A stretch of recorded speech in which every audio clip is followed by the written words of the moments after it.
उन दोनों की मुलाकात फेसबुक पर हुई थी। दोनों चैटिंग किया करते थे और धीरे धीरे एक दूसरे से प्यार करने लगे। लड़की औरों से अलग थी। उसे किसी अजनबी से कोई मतलब नहीं होता था। अपनी मम्मी और उस लड़के के सिवा और किसी से बात नहीं करती थी। लड़की की अपने पापा से नहीं बनती थी। वो अक्सर लड़की को डांटते रहते थे, इसलिए लड़की को अकेले ही रहना पसंद था। उसका नेचर ही ऐसा था। लड़के को भी ऐसी ही लड़की चाहिए थी जो सिंपल हो। दोनों एक दूसरे से बहुत प्यार करने लगे थे, लेकिन कभी कभी दोनों की लड़ाई भी हो जाती थी। लड़की जब कोई गलती करती तो लड़का उसे डांट देता। लड़की चुप हो जाती और रोने लगती। फिर लड़का सब कुछ भूलकर उसे मनाता था। लड़का लड़की की आंखों में आंसू नहीं देख सकता था। लड़की जब भी रोती थी, लड़का उसे प्यार से मनाता था।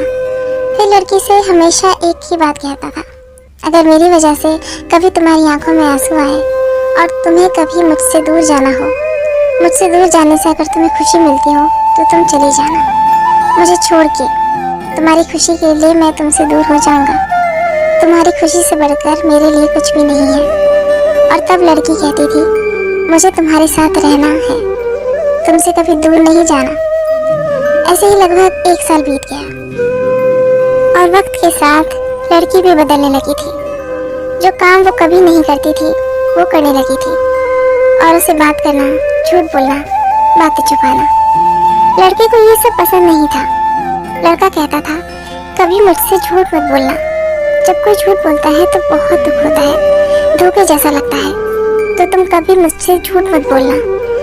लेकिन लड़की अब चेंज हो रही थी। उसे परवाह नहीं थी कि लड़के को बुरा लगता है। लड़की जब किसी अनजान लड़के से बात करती, लड़के के पूछने पर झूठ बोल देती। वो लड़की से बहुत प्यार करता था, वो उसे खोना नहीं चाहता था। लड़के को डर था कि कोई उससे उस लड़की को छीन न ले। लड़के के लिए लड़की से बढ़कर कुछ नहीं था।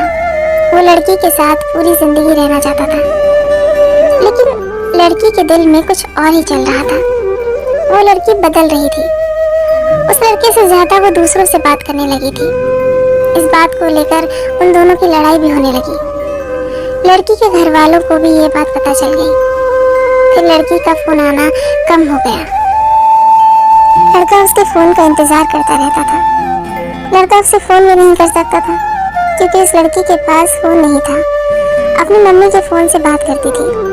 लड़का डर रहा था कि कहीं वो लड़की उसे छोड़कर तो नहीं चली जाएगी। 2 महीने और बीत गए। अचानक लड़की का फोन आना बंद हो गया। लड़के को कुछ समझ नहीं आ रहा था कि वो क्या करे क्या ना करे। ना चाहते हुए भी लड़के ने लड़की को फोन किया तो लड़की की मम्मी ने फोन उठाया। उसने लड़की के बारे में पूछा और लड़की के बारे में सब कुछ बताया। और लड़के ने कहा, आप हमारी शादी करवा दो, मैं उससे बहुत खुश रखूंगा। लड़की की मम्मी ने कहा कि ये शादी नहीं हो सकती। उन्होंने मना कर दिया और फोन रख दिया। लड़का अब कुछ नहीं कर सकता था। लड़के को ये बात पता थी कि एक दिन ऐसा ही होगा, इसलिए वो अक्सर लड़की से पूछता था कि अगर हमारे घर वाले हमारी शादी से मना कर देते हैं तो तुम क्या करोगी। तो लड़की कहती थी, मैं अपने घर वालों को मना लूंगी, और अगर वो फिर भी नहीं मानते तो सब कुछ छोड़कर तुम्हारे पास आ जाऊंगी। फिर लड़का कहता था कि तुम ऐसा कभी नहीं करोगी, हम दोनों मिलकर घर वालों को मना लेंगे। लेकिन अब तो लड़की की मम्मी ने मना कर दिया था। लड़की लड़के को अब बहुत कम फोन किया करती थी। और एक दिन लड़की ने फोन किया और लड़के से कहा, तुम हमेशा मुझे खुश देखना चाहती थी ना, और तुम